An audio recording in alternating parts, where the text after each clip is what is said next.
Hey guys, MC Mura here, and today we're gonna talk about something very important for any player in Street Fighter 6, and that is how to improve your defense. If your defense is good, your gameplay level is gonna skyrocket, right? Because it's very important to any player, right? Now, this game is very offensive oriented, but defense can be very rewarding, and that's what makes it very volatile. I will walk you through a lot of examples. Let's start first with something that is very common in this game, and that is a player doing rapid fire jabs. Now, typically jabs are negative on block, and that's why a lot of people are gonna do the rapid fire, because when you're canceling them into one another, you actually are able to frame trap your opponent. So here, if I try to match my jab, I get counter hit and can convert.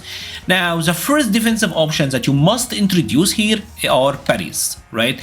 The thing about rapid fire jabs is that yes, they will frame trap your lights, but they are very predictable, right? They are very predictable, and their predictability makes them weak to perfect parries. Here, even if I didn't get the perfect parry, just throwing this option out there against an opponent who got a brain will make them think about it, right? And if I happen to get the parry, I get the punish. Right? If I get the perfect parries, that's a punish, and obviously, like, you can go for a back grab. Like, let's say, for example, I'm in the corner here.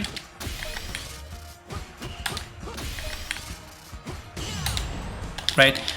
Parry, back throw, and now the situation is tremendously in my favor. Now, this does carry some risk, because the opponent, they can do something like this, jab and then go for a grab, right? And if you try to parry here, obviously you get punch counter thrown, which is an issue, and as you see, Cammy here lost a lot of drive gauge. But there's one thing to know here, is the jab, like I said, is negative on block, which means that I can interrupt. And some characters like Cammy, for example, here, she can get good rewards from her counter hits, get pretty good combos. Like I said, even if I'm in the corner, right? Side switch easy, and now Ken is the one who's in the corner. Ken also gets like a side switch situation. A lot of characters get the ability to side switch. So what I'm trying to say is, if you think that the opponent is looking for your perfect parry, then jab is actually a very good option. Rotating between these two, knowing when to interrupt and when to try to go for the perfect parry, can be very fruitful. Now, there is another option that you might try to use, and that is delay taking, right? And delay taking can be very good. It's one of the classic defensive options in Street Fighter that we have all been very accustomed to. However, there is a problem, right? And the problem that is kind of specific to this game, and that is that the jab is negative. And you might be wondering, like, Mura, like why is the jab negative? Why is that a problem? Why is that good against the latex? The issue is, because the jab is negative, typically if the opponent does a normal after the jab, they will counter hit you. So I'm gonna delay take here, and that standing medium punch, it actually frame trapped me, right? The negative frames on the jab, along with the startup of the next move, kinda makes an auto timing that will beat most of your delay tick timing. What I need to do here is like very delay tick, right? And I delay it so much, but this does carry some risk, because I can get immediate thrown if I delayed a little bit too much. And if you're doing a big delay, like if I'm doing a big delay here, let's go to recording. If I'm doing a really big delay here, this will pretty much opens you up for shimmies. Right? So if you're delaying it a little bit too much, you can get shimmied easier. There is a little bit of a mix here. But like I'm saying, what I like the most is actually going for the jab, because even if the opponent blocked it, I'm still safe. I think if you are thinking that the opponent is looking for your parry and is gonna try to throw you because of it, this is the best time to actually try to jab. Delay taking, I don't think is that great in this game. Right? Now, it is safer, but like I said, opens you up to chimneys. You kind of have to mess around with your timing a little bit. If you're doing it too early, you can get counter hit. It carries some big risks. Now, let's talk about other situations that are somewhat similar, but a little bit worse. And that is characters like Luke, right? The thing about a character like Luke is, unlike Ken, he actually got plus frames with his crouching medium punch, right? Unfortunately, this is real. If I try to interrupt, right, I get hit, and it can be very rewarding to him, right? He gets a lot of damage on this counter hit. Perfect, right? And this is very real, right? but the options, I think the options, you still do have the option of the parry, right? You can still go for the parry attempt, and this still can be rewarding. But like I said, jabbing here carries a much bigger risk because the frame trap is actually real. Like unlike Ken, where you can interrupt, interrupting against Luke is a lot more risky, right? It's a lot more risky. Now, you still technically can.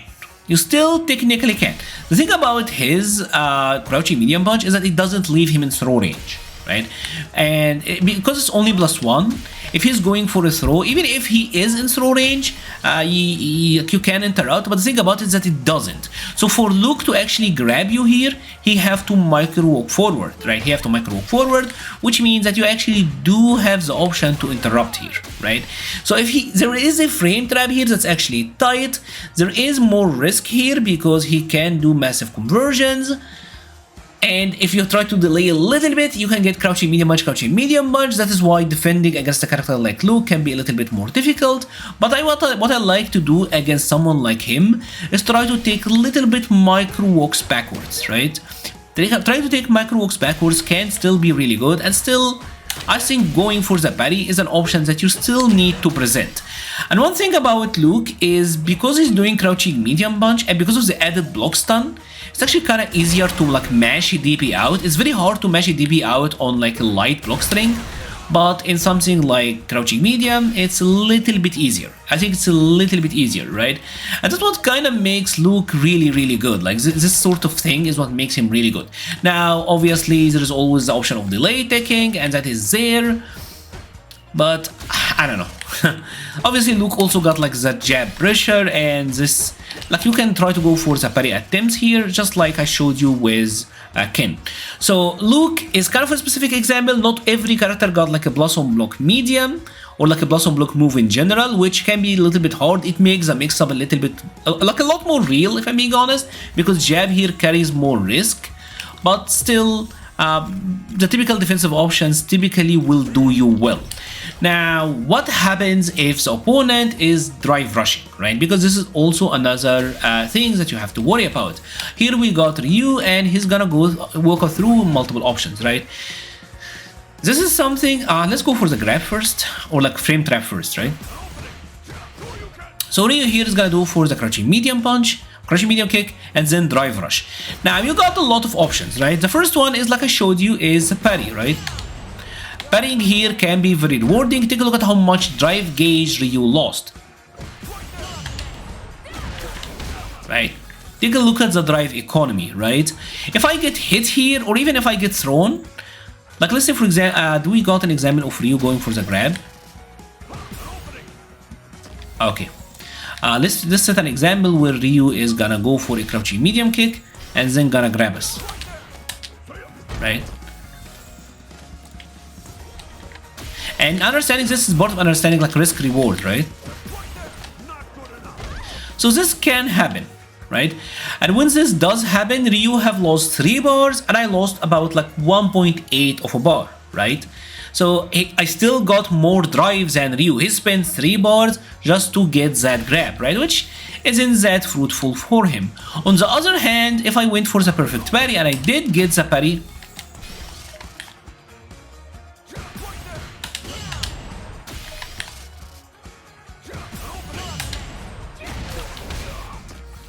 right?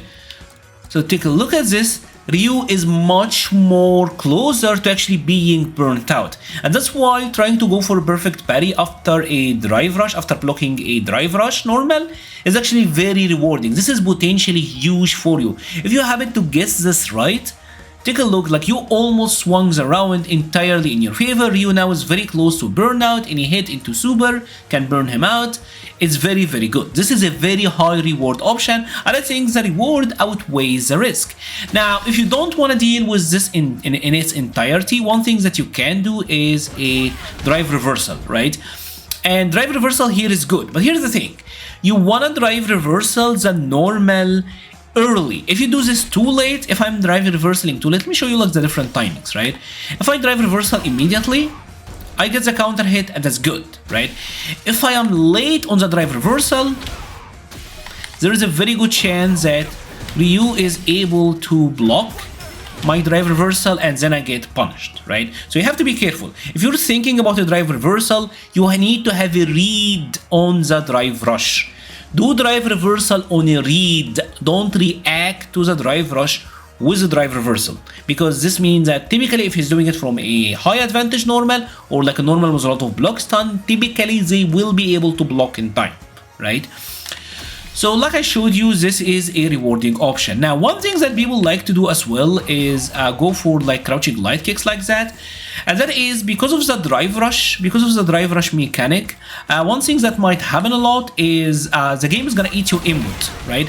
So for example, against this, if he's doing like a medium, I got a lot of time. So I can actually mash a DP reliably here. Right? It's kind of easy to mash a DP in this instant, and mashing DP can be a very rewarding option because the opponent can't block out for drive rush. But for some reason, if they're doing this and they're doing crouching light kick, there is a very good chance that the game will kinda eat your input, right? This is probably one of the most complained about aspects. As you can see, I actually did the DP, right? See, like I did the motion, but my DP is not coming out. And this is vital, so listen up pretty well when you are trying to do this. There is a timing here, and what you want to do is you want to input your DP during the drive rush animation and hold the button, hold the kick button, right?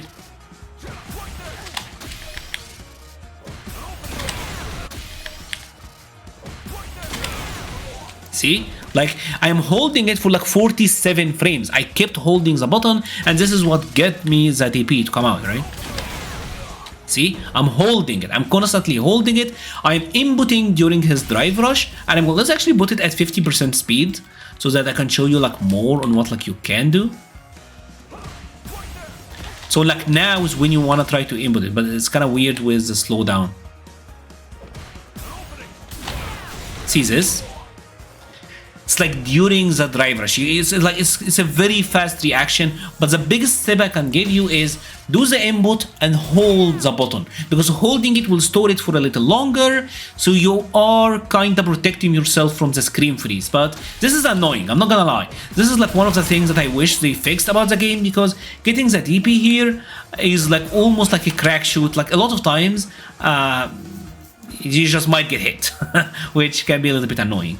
Anyways, if you have enjoyed this video, please leave a like or a comment. This helps the channel so much. We'll be leaving a link to the Patreon, Discord, Twitter, and Twitch pages in the description. Hope I was able to make you understand a little bit like the defensive game here and what you can do, and how some options can be very rewarding, and how if you got the read against an opponent, you can be rewarded massively, right? Some options like going for parries can be massively rewarding. Risk reward typically isn't that bad.